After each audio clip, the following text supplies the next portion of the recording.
Canelo done something that is amazing when Canelo was able to go to light heavyweight and become light heavyweight champion. Something that I didn't even see him going to that, and he did that. Canelo lands good punches. I think Canelo could hurt Crawford. Crawford's, first time in that division and jumping 2 divisions. Hey, the Terence Crawford being, to me, my favorite fighter. I mean, the best fighter pound for pound can be Canelo. I mean, a 147-pounder moving up to 68. Floyd Mayweather explains why Terence Crawford can't defeat Canelo Alvarez, pointing to the heavyweight disadvantage. He insists that moving up several divisions is about more than pure skill, it's about absorbing size, power, and stamina. At the highest level, Canelo has consistently battled naturally larger men throughout his career, while Crawford is venturing into untested ground. Mayweather believes this gap will be too great for Crawford to bridge, no matter how sharp his technical ability may be. Because of the weight disadvantage.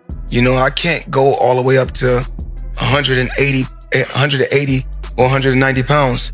Robert Garcia stresses that Crawford's inexperience at super middleweight is one of the biggest risks he faces.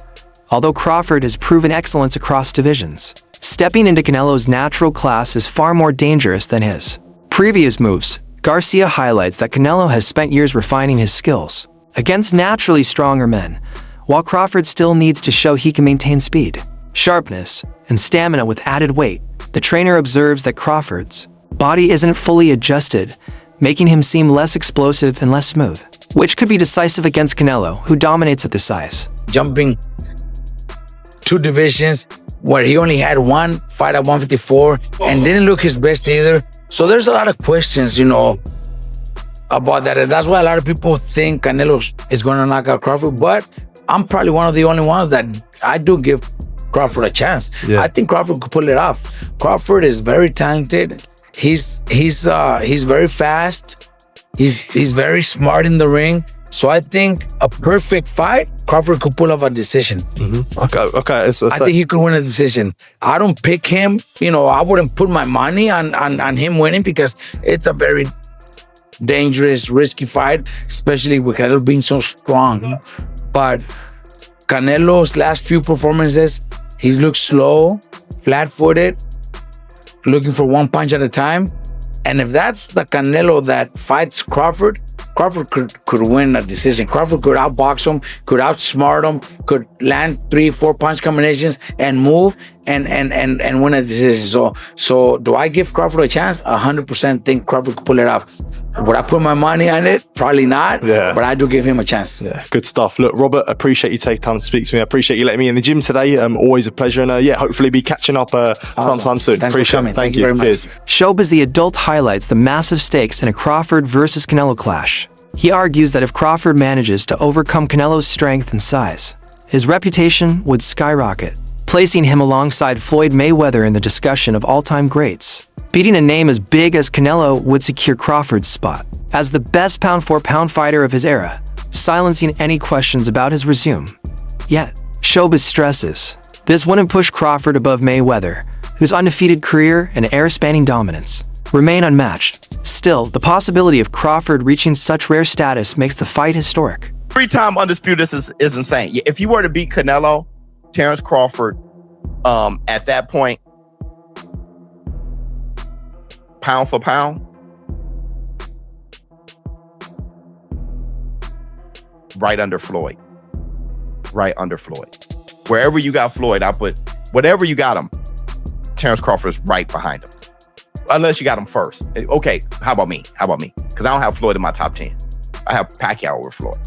So I know somebody's about to get moist, but I would put Terence Crawford, man, that's old school. That's Henry Armstrong, Sam Langford. Like that's old. That's Joe Gans and Barbados Joe Walcott and Barbados Joe, not Jersey. I'm Barbados. Like that's old school accomplishments. Man, that's throwback. I would have to assess that. 3-time undisputed in the 4-belt era, and against who? Yo, that I don't think Pacquiao would have I don't think he achieved anything in a single fight that would be greater than Terence Crawford jumping up 3 weight classes and beating Canelo. I don't think Pacquiao achieved anything in a single fight greater than that. Not in a single fight. Beating Cotto, I still, because Cotto was weight drained. Has Floyd done anything? Well, he beat Canelo. Jeff Mayweather strongly reacts to Canelo's statement that Crawford is better than Floyd. For Jeff, this is less about fact and more about Canelo trying to raise his own image. He explains that since Canelo lost clearly to Floyd, saying Crawford is superior gives Canelo an indirect excuse for his defeat. Jeff insists that while Crawford is outstanding, he hasn't equaled Floyd's control or his career-long success. He points to Floyd's perfect record and consistent mastery over elite rivals as proof, stating no comparison should be made until Crawford achieves far more. Well, also, if we remember, Canelo at that time was a razor-thin decision. Floyd won, majority decision. C.J. Ross had it with what a lot of people had as a draw. And then the other 2 judges scored it for Floyd, of course. And that was a Floyd at the top of his game with a very green Canelo with very little experience, and he still took him, into deep waters. So what was Canelo? What, 20 something? 20 what? 23, 25? Yeah, very, very young in the game, obviously. Very young. He had more fights than Floyd, and he lost. Yeah, but man, that was 30-something years old, 36. But Floyd was clearly at the top of his career, and Canelo had fought a lot of people. How you at the top of your career in your prime? You in your prime? You ain't in your prime when you're at 36. That's not your prime. Did he lose? I mean, your prime is in your 20s. It's different for different people. Yeah, okay. Well, so, and that's why Canelo was saying what he's saying. But want to make himself look like he did something great. Joel Diaz dismisses Crawford's chances entirely, citing the massive size gap. He reminds fans that Canelo has already faced heavy punchers with both power and toughness. If Canelo could take punches from someone like Golovkin, Diaz questions how Crawford, who has mostly fought men his own size, could seriously hurt him. Diaz argues Crawford's skill, while world-class, cannot erase the physical divide. He adds that fighters often underestimate the impact of moving up until they feel the force of naturally bigger men. In this case, Canelo's durability and strength form a wall Crawford can't break through. You ask him who Skull is, they won't even know who he is. I don't even know who he is. But they chose him for a reason, right? Guy with a good record. But he's a champion. He's the champion. He's got the other stone that's out there that Canelo needs to connect. Again, the fight against Terence Crawford. It's a fight for Canelo to win. Simple as that. That's what I can tell you. Then in September, if Canelo wins, he's got Terence Crawford waiting in the wings. There is no way that Terence Crawford, being to me my favorite fighter, the best fighter pound for pound, can beat Canelo. A 147 pounder moving up to 68. He can only maybe go 2-3 rounds, good 2-3 rounds, and then Canelo hits him and he hurts him. Canelo's being hit by Triple G, the hardest hitter in the division, and never hurt him. But Canelo will hit Crawford and he'll hurt him. Let's put it this way. You remember the fight Benavidez and Demetrius Andrade? Yes. Demetrius Andrade was a great fighter. Nobody wanted to fight him at 54. He moved to 60. Fight 1 or 2. Nobody wanted to fight him at 60. So what did he do? He moved up to 68 because there was nothing for him to fight Benavidez, a big fighter like that. Look what he did in the first early round. Demetrius Andrade was in control. He was doing great. But once that weight starts kicking in, it takes over. There is no way that Crawford can beat Canelo. Turkey on the cheek. It's a big fan of Terence Crawford. Wants to give him a good payday, and simple as that. That's all it is, man. Debates about the ring's size add another angle to the fight. Whether the ring measures 18 feet or 22, many experts believe it won't change the outcome much. Crawford's fans think a bigger ring would help him use movement and angles to avoid Canelo, depending on his slick boxing to offset pressure. Yet analysts remind that Canelo has adapted to both small and large rings throughout his career. While a wider ring might give Crawford some edge, it won't erase Canelo's natural size and power advantage.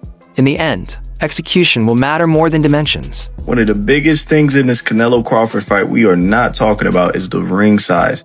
If these guys are fighting in the non-traditional 18 by 18 ring, you're gonna want to put your money on Canelo, guys. It is a big difference. Losing out on that extra 4 feet is going to be an issue for Crawford. It's still possible. Crawford's talented. He's athletic.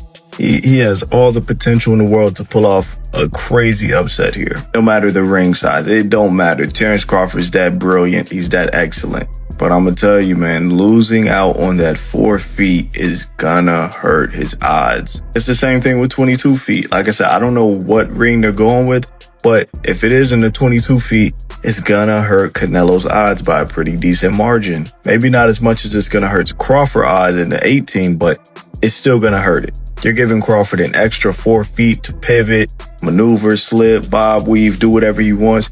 That's gonna give Canelo some issues. I feel like we're not talking about this enough. I heard Turkey said it was gonna be an 18. That was a really long time ago. Like I said, I don't know if they've confirmed what it's gonna be quite yet, but I think it's interesting. Once we get the official announcement, you guys, that's when you place your bets. Crawford's dominant win over Errol Spence boosted fan confidence in his chances against Canelo. That fight displayed his timing, versatility, and lethal finishing skills, proving he ruled at welterweight. But analysts warn that Spence, despite being talented, is not a naturally bigger man like Canelo. They cite Israil Madrimov as an example of the type of larger fighter Crawford has yet to face. Meanwhile, Canelo has already taken on opponents even bigger than himself and still excelled.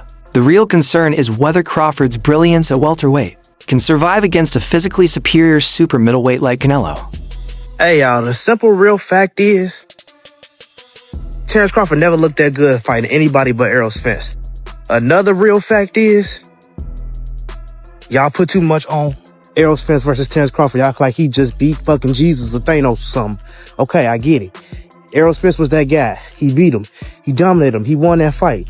But y'all take that and y'all put so much on that fight, but then y'all look at the Madrimov fight and say, he was a tricky fighter. He's hard for anybody. No one can beat Madrimov. He's the second best fighter in the world because he went 12 rounds with Crawford. Not the case. Y'all put too much on the Errol Spence fight and y'all don't put enough on the Madrimov fight. Then we go back to Canelo. Y'all say Canelo, he don't stop nobody. When last time he knocked nobody? If he can't knock out Berlanga, he's not gonna knock out. If he can't knock out him, he's not gonna knock out Crawford, bruh. Just like Crawford went up to 54 and he couldn't get a knockout.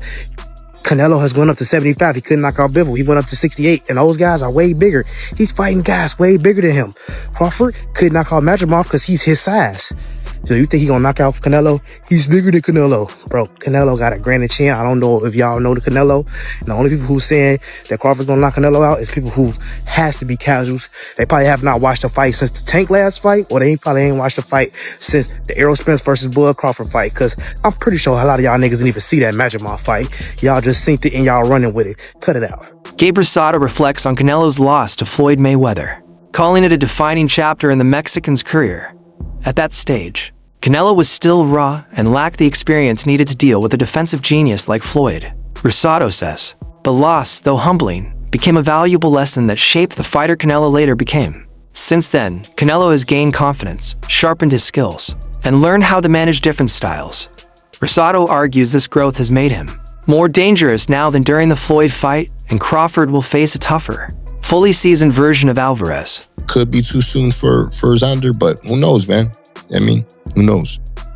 Yeah, absolutely. Do you feel like Canelo needed more seasoning when he fought Floyd, or do you think that Floyd just got his number? Period. Yeah, I think he was very inexperienced when he fought Floyd. You know, he's a different fighter, but see, everybody's different. That fight is what made Canelo become the fighter that he is today. So, you know, that's why boxing, man, is like when they shame guys for losses, it's like, man, you just got to really see how a fighter bounces back from a loss. It's like, because, you know, when Canelo lost to Floyd, there was a lot of things that Canelo learned in that fight that he added to his game. Next thing you know, Canelo started moving his head and his counters got better and his speed, and he understood timing. He understood how to like break guys down differently because he learned that off Floyd. So I think it was a good learning experience for Canelo. And then, you know, I think that kind of fight is gonna help him in the Crawford fight. Sebastian Fundora warns that Crawford might not fully realize the toll fighting Canelo could take. He explains that competing at super middleweight demands not just preparation, but long-term adjustment, something Canelo has mastered over years. The Mexican star has built his entire career battling larger men. Crawford, however, is entering this class for the first time, which could leave him weak in both physically and mentally. Fundora believes that the aftermath of the fight might expose the strain Crawford endured in testing himself against a man who has ruled the division. Could be. We'll see what PBC has for us.